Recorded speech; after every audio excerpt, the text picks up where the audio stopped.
Assalamu alaikum dear student. This is chapter number 8. This chapter has information about the bank. In this chapter we shall discuss all the aspects of the bank. Now let's to start from the definition of bank. Bank is a financial institution which deals, trades and serves in money. It creates, mobilize and transfer value through money. We have used a word financial institution. So I just want to explain this word. What is the financial institution? Financial institution जो होता है वो as a mediator काम करता है. दो sector होते हैं, हर कंट्री में होती हैं, थ्रू आउट द वर्ल्ड होती हैं.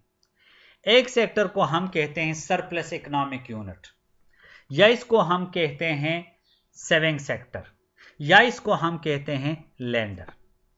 दूसरा सेक्टर जो होता है उसको हम कहते हैं इन्वेस्टमेंट सेक्टर, उसको हम कहते हैं डेफिसिट इकोनॉमिक यूनिट, और थर्ड जो नेम है उसको हम कहते हैं बारोअर. अब जो सेविंग सेक्टर है या सरप्लस इकोनॉमिक यूनिट्स हैं या लेंडर, जो इनके पास पैसा ज़्यादा होता है, यानी मीन्स कि उनके पास सेविंग बहुत ज़्यादा होती है, उसकी एक्सपेंसेस से ज़्यादा पैसा उनके पास होता है.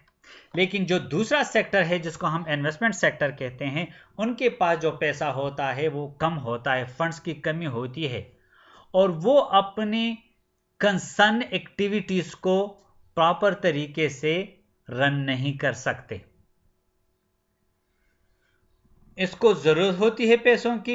सेविंग सेक्टर के पास पैसे होते हैं, इसके पास पैसे नहीं होते.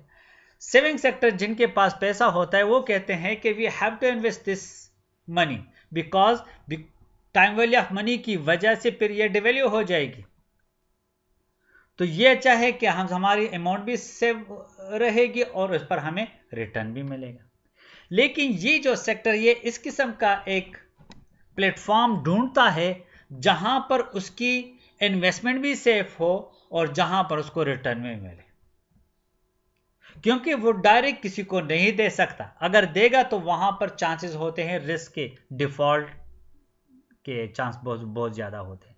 तो ये जो प्लेटफॉर्म होता है जिसको हम कहते हैं फाइनेंशियल इंस्टीट्यूशन और उसका नाम है बैंक, तो ये एक ऐसा प्लेटफॉर्म होता है जहां पर ये दोनों चीज़ें होती हैं, ये दोनों फैसिलिटीज़ होती है.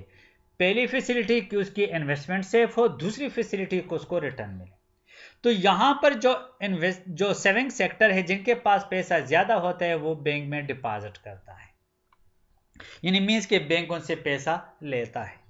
जब बैंक में डिपॉजिट करता है तो बैंक उसी पैसों को उठाता है और एज अ लोन बारवर को ऑफर करता है.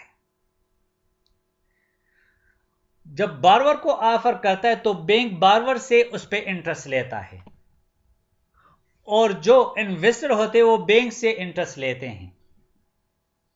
तो यहां पर बैंक का जो प्रोमिनेंट रोल होता है वो ये होता है कि it make the flow of fund from one sector to another sector, and this is the basic function of the bank which acts as a financial institution.